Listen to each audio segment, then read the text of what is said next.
A pesquisa foi encomendada pelo grupo RBS. Foram realizadas 602 entrevistas entre os dias 31 de agosto e 2 de setembro.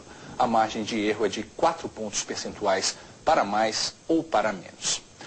Na pesquisa estimulada, apresentando os nomes dos candidatos, a pergunta foi: se a eleição para prefeito de Joinville fosse hoje, em quem você votaria? Udo Deller aparece com 25% das intenções de voto, Marco Tebaldi, 22%, Kennedy Nunes, 17%, Carlito Mess aparece com 11%, Leonel Camazão, 1%, votos somam 9%, não sabe ou não respondeu, 16%. Veja agora a evolução das intenções de voto entre a primeira pesquisa realizada em 14 de julho e a que está sendo divulgada hoje. Udo Deller tinha 12% e agora aparece com 25% das intenções de voto. Marco Tebaldi tinha 29% e agora tem 22%.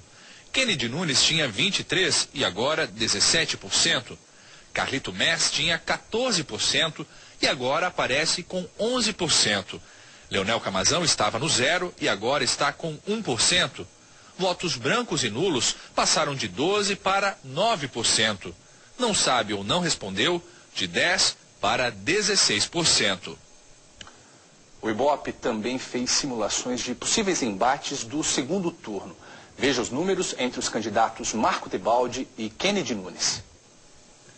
Kennedy aparece com 35% das intenções de voto, Tebaldi 33%, votos brancos e nulos 15%, não sabe ou não respondeu 17%. Veja agora os números de uma possível disputa em segundo turno entre os candidatos Marco Tebaldi e Carlito Mess.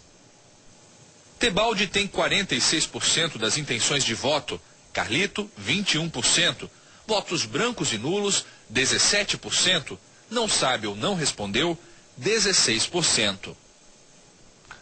O Ibope também simulou um possível segundo turno entre os candidatos Marco Tebaldi e Udo Deller. Veja os números. Tebaldi tem 37% das intenções de voto, Udo Deller 36%, votos brancos e nulos 12%, não sabe ou não respondeu 15%.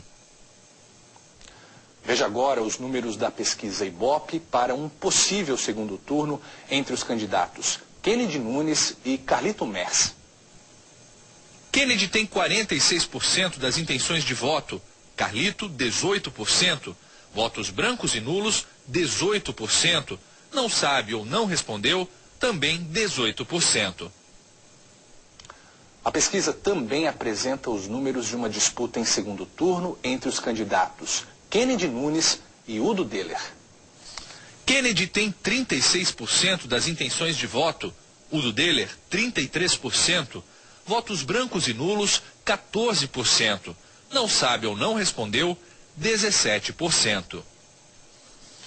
Veja agora os números da pesquisa para um possível segundo turno entre os candidatos Carlito Mess e Udo Deller. Udo Deller tem 48% das intenções de voto, Carlito 19%, votos brancos e nulos 16%, não sabe ou não respondeu também 16%. O Ibope também pesquisou o índice de rejeição dos candidatos. A pergunta foi: em qual destes candidatos você não votaria de jeito nenhum? Carlito Mess aparece com 47%, Marco Tebaldi 18%, Udo Deller 13%, Kennedy Nunes 10%, Leonel Camazão 10%, poderia votar em todos 13%, não sabe ou não respondeu também 13%. A pesquisa foi registrada no TRE. Mais detalhes na edição de hoje do Jornal A Notícia e no G1 Santa Catarina.